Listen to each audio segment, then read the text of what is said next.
We didn't do anything wrong, but somehow we lost.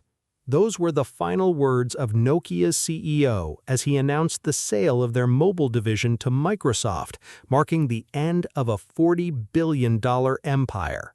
Today, we are analyzing the Nokia corporate collapse to see exactly where the software blueprints and the management engineering of the world's most dominant mobile brand fell apart.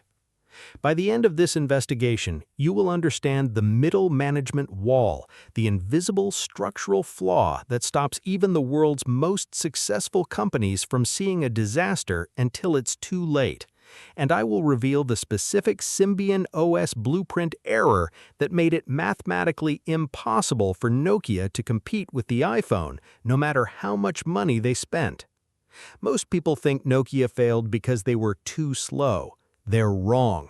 They were incredibly fast, they were just running in the wrong direction, driven by a culture of internal fear and technical arrogance. If you are fascinated by the hidden flaws in massive infrastructure and the forensic autopsy of how giants fall, you are in the right place. Subscribe, because every collapsed legacy leaves a blueprint, and we're here to decode it. I've always been fascinated by the physics of corporate momentum. When a company controls 40% of a global market, it feels like an indestructible skyscraper. But as any structural engineer will tell you, the taller the building, the more devastating a foundation shift becomes. Once you understand the internal friction between Nokia's hardware and software departments, the disaster starts to make total sense. To understand the collapse, we have to look at the engineering fundamentals of a mobile operating system. In the early 2000s, Nokia was the gold standard. Their phones were tanks. The Nokia 3310 is still a meme for its physical invincibility. But the world was shifting from a hardware-first reality to a software-first reality.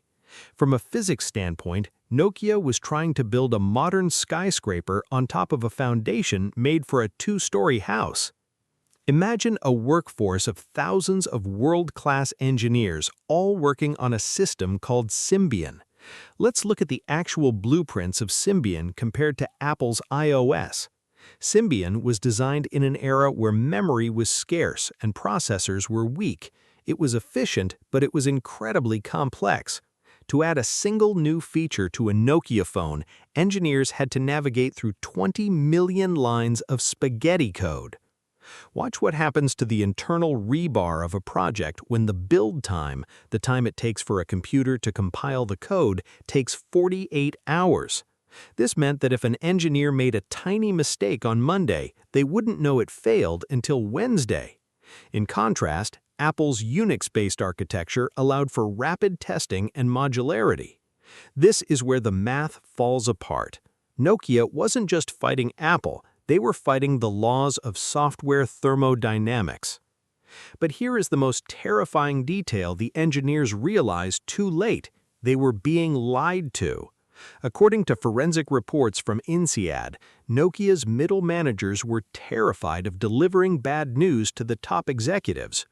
When the iPhone was announced in 2007, the top floor asked if Nokia's upcoming iPhone killer, the N97, was ready. The middle managers knew the software was a buggy, unfinished mess. They knew the touchscreen technology was inferior, but they were so afraid of being fired or sidelined that they reported the project was on track. This created a structural hubris where the CEO believed he was standing on solid ground while the pillars beneath him were already crumbling. The design trapped the company in a feedback loop of false optimism. Let's look at the actual blueprints of the N97 disaster. This was the phone that was supposed to save Nokia. It had a physical keyboard, a massive screen, and a 5-megapixel camera. On paper, it was superior to the iPhone in every way. But when you look at the internal schematics, the logic board was a nightmare. The phone had very little dedicated memory for applications, meaning that as soon as a user tried to use the internet or social media, the device would freeze. It was an engineering disaster hidden in a premium shell. The autopsy of the disaster showed that Nokia sold 10 million of these units, but the failure rate was so high that it destroyed the brand's reputation for quality overnight. They poured 10 million tons of concrete into a project that had a hairline fracture in the very first line of code. Here's what most people get wrong about this disaster. Men over 30 who love uncovering the real truth should look at the App Store variable. The myth is that Nokia lost because the iPhone had a better touchscreen. The reality is that Nokia lost because they didn't realize that a phone was no longer a tool for calling people. It was a portal for third-party developers. Nokia had a software store years before Apple, but it was so difficult for developers to use that nobody bothered. The blueprint error was treating developers like a nuisance instead of the lifeblood of the ecosystem. Nokia's management ego led them to believe that they should control every aspect of the user experience. Apple and Google realized that they just needed to provide the foundation and let the world build the rest. Most people don't realize the physics at play when a company hits the complexity ceiling.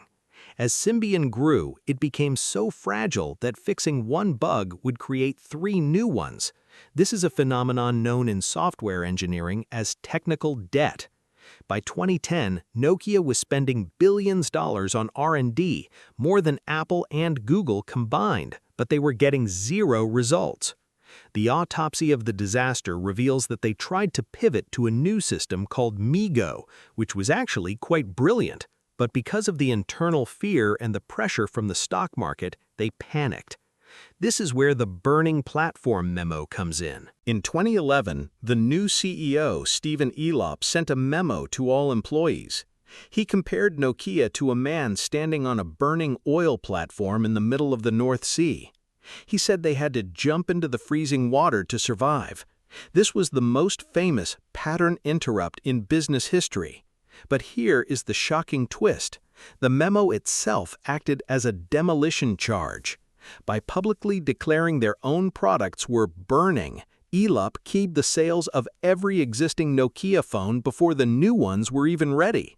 The lateral pressure of this announcement caused Nokia's market value to plummet by billions in a single day. They didn't just jump into the water, they strapped weights to their ankles before they did.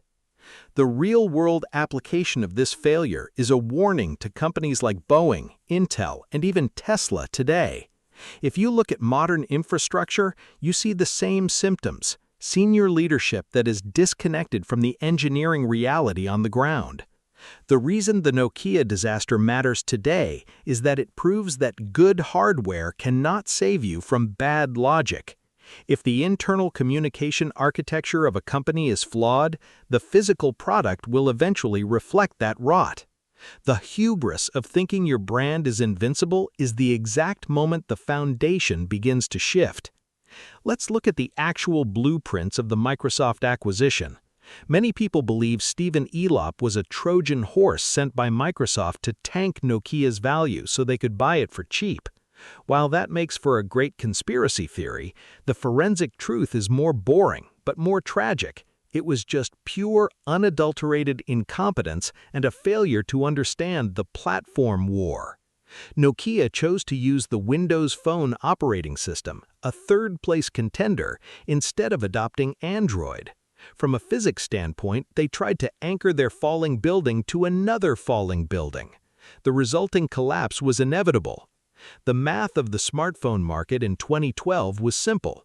You either had the scale of Android or the prestige of iOS. Windows Phone had neither. This matters because we are currently seeing a similar shift in the automotive industry with the move to electric vehicles and software-defined vehicles. Traditional car makers are struggling with the same complexity ceiling that killed Nokia. They're trying to layer new software on top of old mechanical foundations. The autopsy of the disaster at Nokia should be required reading for every engineer at Volkswagen, Ford, and GM. If you don't solve the software architecture first, the physical car is just a very expensive brick. The reason this $40 billion empire collapsed comes down to 3 things: A culture of fear that suppressed technical truth, a software architecture that was too complex to iterate, and a management ego that believed their past success in hardware guaranteed their future success in software. They didn't do anything wrong in their eyes because they followed the old blueprints perfectly. But the world had changed, and the old blueprints were now a map to a graveyard. So the takeaway is simple. In any massive project, the most dangerous flaw isn't a crack in the concrete, it's a crack in the communication. If the person at the top doesn't know what the person at the bottom is seeing, the entire structure is already leaning. Nokia's fall wasn't a sudden explosion, it was a slow, agonizing creak of a giant that forgot how to support its own weight. Today, Nokia survives as a networking company, but the ghost of their mobile dominance haunts the halls of every tech company in Silicon Valley. If you look at the landscape of 2026, the lesson is clear.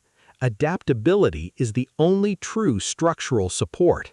The moment you think you've won, you've already stopped checking the foundation. The burning platform wasn't the market, it was the company's own internal culture. Every collapsed legacy leaves a blueprint, and the Nokia blueprint is a warning written in the blood of 1,000 failed prototypes. If you learned something new from this investigation into the forensic reality of corporate arrogance, subscribe.